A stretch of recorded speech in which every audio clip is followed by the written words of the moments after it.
G'day ladies and gentlemen, Duckville here. Welcome to a StarCraft 2 Heart of the Swarm replay cast. It is going to be a Protoss versus Terran here today on Belshire. Not long until this map actually will be leaving us on the ladder, which, well, I suppose, depending on your race, could be an unfortunate thing. I think a lot of the Zerg people will be very happy that this one's going, but not to worry, we don't have a Zerg in this particular matchup here. As I said, up at the top left-hand side is our red Protoss player here from Team IvD. It is Puck. And Puck, of course, a quality Protoss player who's been around the scene for quite a while now, has been going ins and outs with Root Gaming and jumping across a couple of other teams as well. Puck has some really intriguing builds. I would like to sort of say Puck is a very harass-based kind of player who loves to really get in the opponent's face and kind of annoy them a bit with, especially the Zerg players. I know I've been watching Betrayer streaming quite a bit, and when you go up against Puck, it's a bit of a difficult thing to get a hatchery down, but Puck does love these kind of lots of Warp Prism based stuff and sort of just messing about with some very harass-orientated styles. Puck's opponent down at the bottom right-hand side here is our blue Terran player here from Team Clarity Gaming. It's the assistant team captain, otherwise known as a vice captain. I don't know, it was really weird terminology for that. Anyway, it is it is Clarity Gaming's Elhaym. I hope I'm saying that right. I assume I am. I was just going with what I sort of read from the name. But Elhaym down here as our blue Terran. We'll see what he wants to get up to here. We do have a little bit of gas coming out, so I would guess we might see a Reaper or perhaps a Reactor coming out. But yeah, there is a replay pack out from Elhaym over on Team Liquid. You can jump over and have a look at that. I'll post it in the description as well. A couple of really decent replays in this pack, and I really appreciate especially that they are very well like the name, the description on the replays is really nicely done. Just who it's against and what kind of builds we use. It's pretty cool just to have people sort of labeling things properly and having it all, nice and pretty, which is always good in a replay pack. Also, really big shout out to the Clarity guys who have been dropping a lot of replay packs, and their OPs on Team Liquid are just awesome. They include a lot of detail about what kind of style they play in each of the matchups. They talk about their social media and all this kind of stuff, and that's a really big key thing. I really would like to see lots more if you're dropping a replay pack somewhere, try and include as much detail as you can, just so that people who are reading will know what they're in for when they pick up the replay pack. Because it's unless you're a pretty predictable kind of player, like say if Goody dropped a replay pack somewhere, it's going to be mech. That's generally what's going to happen. But for people who are a little bit more unfamiliar in the scene, and as such as Elhaym here, you never really know what you're in for. So we'll see what he's going to be going for here. It looks like we've got that CC going down shortly after that first Rax is completed. A couple more are going to be following that up as well. Meanwhile, for Puck, having a little bit of trouble getting this natural Nexus down, but interestingly, we actually have a Robo already down, and it's just finishing up right now. Now, as I said, Puck does really like some aggressive kind of harassment-based builds. Now, the Reaper did get stopped before it was able to get inside. I think Puck was just wanting to make sure that didn't happen, because I think this is going to be a very old-school build. If you've been watching my channel for quite a long time, I think you may be familiar with what's coming up. This looks like it's going to be the old Colossus drop, which is something that is rarely ever used by, a couple of Protoss players. I mean, we got to see Sickness, if anyone remembers Sickness. He doesn't play anymore, unfortunately, by the way, if anyone was wondering. But Sickness loved a bit of Colossus dropping, and Puck also has used it from time to time. I get to see it every now and then with Puck, and it's really fun to watch. Now, if you're wondering what this is all about, this is a really... it's kind of a build that if you get caught out by this kind of thing, you will get absolutely slaughtered, because a Colossus dropping in is not what everybody expects. But now Elhaym has actually scouted out that there is a robo already done. The Robo Bay was just completing as well, and I think you would have seen the Chrono Boost that was going on there as well.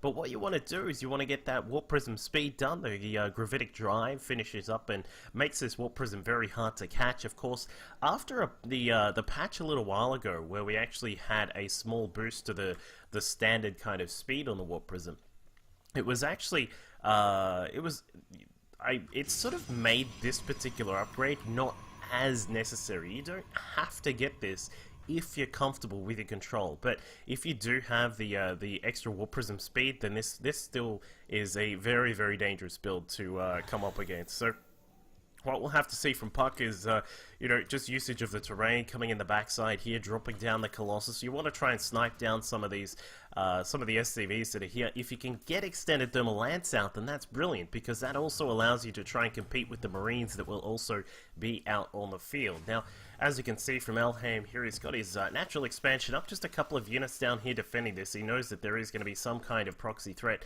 and in comes that Warp Prism. Not sure where those Marines are, just finds it off to the side.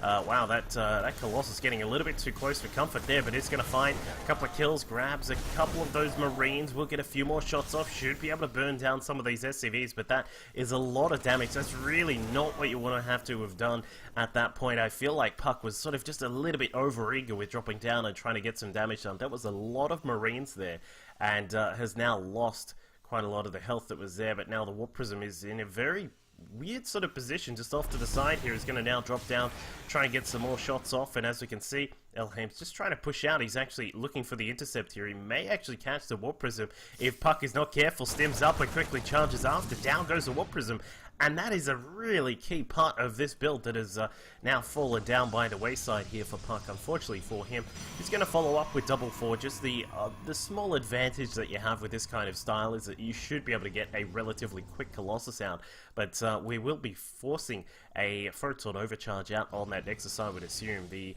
Mothership Core all ready to go with 200 energy. Going to have to drop that down in a second. Looks like Elhaym's just going to try and charge in. In fact, wow, he's really going for this. Wants to go for the Nexus. In fact, may be able to get it getting very close there, but unfortunately with the probes coming out to defend, Puck is going to be I assumed that was going to stay alive, but wow, that actually got incredibly close. 32 health left over on that Nexus. That is ripe for sniping. And we may see just a really quick medevac drop, probably even like just a suicide drop, head towards the Nexus over there at the Natural of Puck. But now Puck's got to, you know, got to get those upgrades rolling. As we can see, we don't really have a huge amount of production power because of the a couple of the probes did go down there, or just the one. But I mean, he's gonna have to be very, very careful here with this Nexus so low. Third base is going to go up as a little bit of a backup and a little bit of a way to say, alright, if I lose the natural, it's not super bad, but you know, of course, this third base will be in an interesting position as well if that comes under fire. But now I'm going to lay down a couple of extra racks. We've got the eBay just finishing up the +1 weapons. The armory is on the way as well, just so that he can try and sync up some of those extra upgrades. And yeah, here it is. Just going to dive in. I think that this is going to be just a charge forwards. Grabs the Colossus, looks for the kill on that. Is he going to be able to get it? Yes, he does. And then the Marauders say, alright, cool, there's a Nexus as well. Let's take that down.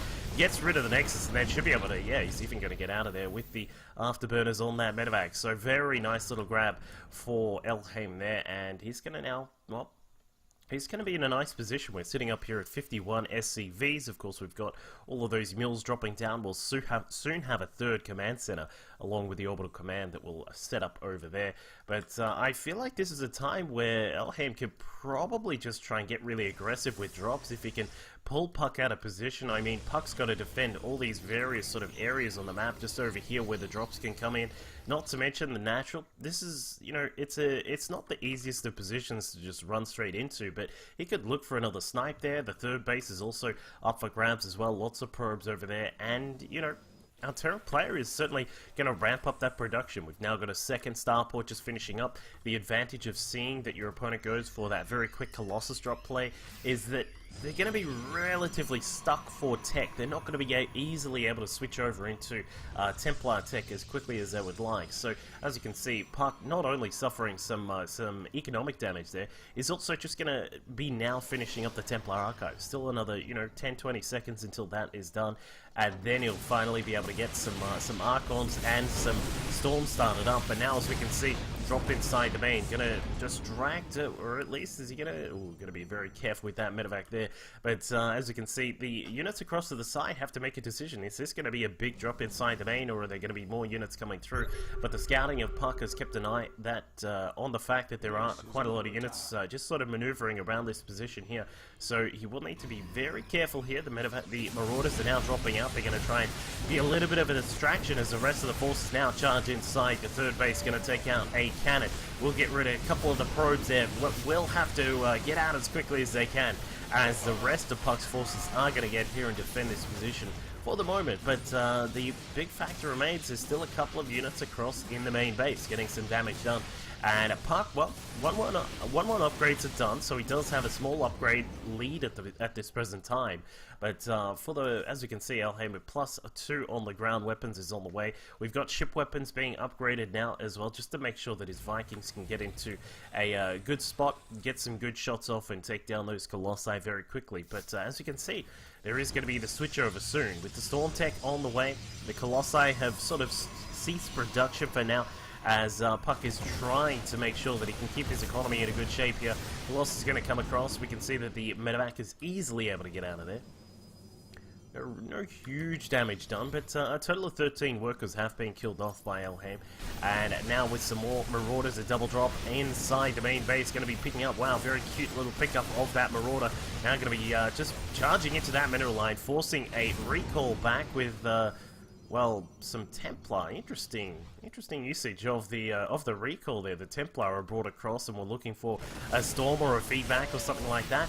But more attacks now coming in. Of course, Puck has been stuck on his side of the map for a lot of this this sort of mid portion of the game here. And now the double drop yet again is going to head inside. Should be able to clean up those zealots before they are able to take out all of the units. But wow, as we can see, those upgrades really starting to come into effect there. The +2 on the armor for Puck is starting to really give those zealots a lot of tankiness as they look to survive the shots of the Marauders and the Marines. And well, for Elhaym, I mean, he's still just getting the +3 on the weapons now on the way, but still no sign of the Terran infantry armor at all. So we're still waiting for those upgrades, but what he does have is a nice amount of production here. We're now starting to get some of these counters out. We've got a lot of Vikings. May need to stop the Viking production very soon, because at this point you got to maybe a quick check of what's going on with Puck's army, because there are still only the 2 Colossi out at this point. There is a third on the way, but it's still not actually out of the field just yet. And these Templar are going to be a little bit dangerous, given that we don't really have any ghosts out for EMPs or snipes or anything like that. Elhaym going to be setting up a 4th base just across the left-hand side. It is now going to be looking to push inside this 3rd base. It needs to clear out these rocks. Why is that? You don't want to be stuck here when a big storm drops down on top of all of those units there, so you have to be very careful. The Vikings now just, well, they're just going to float across. I'm not sure if that was a distraction. They were looking for the Colossi, but they're all the way up the back, and now the Stalkers have pretty much cleaned up all of those Vikings. So that's, well, that was a little bit of a weird decision by Elhaym to continue to try and push through those Stalkers, just saying, screw it, I'm just going to push across and try and kill the Colossi, but they were way up the back. Nice positioning by Puck to make sure that they were out of range of those Vikings. So Elhaym forced to back off for the moment. Does have 4 ghosts on the way, four Vikings at a time. We can now see we're going to get some turret protection. A little bit of a turret ring going just outside just outside the mineral line there at the main base, just to make sure he has some protection against possible warp prism harassment that may follow up as the game moves on. But for the moment, Puck has been just, well, turtling up a little bit, just waiting patiently, waiting for that time when the Colossus numbers are really starting to beef up. We've got the Templar with energy, and as soon as everything is ready to go, Puck will be looking for the big push, because 2-2 is done, 3-3 is just about finished up here for the Protoss player from IvD. And, well, Elhaym from Clarity, he's gotten the Viking count back up and running. We've got some ghosts out on the field, which is always nice. And with the 4th base in operation, this is going to be Well, interesting to see what happens here. The medevacs, where are they going? Looking for the drop. I think they were looking to drop inside the main base, but the Stalkers blinking back across. But these units are a little bit too strong when there's no AoE protection here. Where are the Colossi or the Templar? It looks like, there you go, we've got one Colossus just marching along to back up those Stalkers. Going to push forwards. The Colossus down at the back, going to fire those extended thermal lances and clean up quite a lot of those units. And Elhaym forced to back out here. May lose one of the medevacs, getting extremely close to dead there.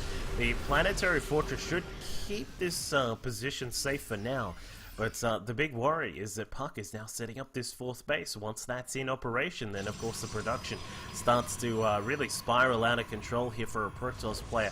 Once they have all those minerals and all of that gas available, you can start to see lots more Archons sort of welded into this mix here. We've got the Colossi available as well, still just the, well, we've got 5 at the moment. Speaking of 5 more gateways on the way for Puck.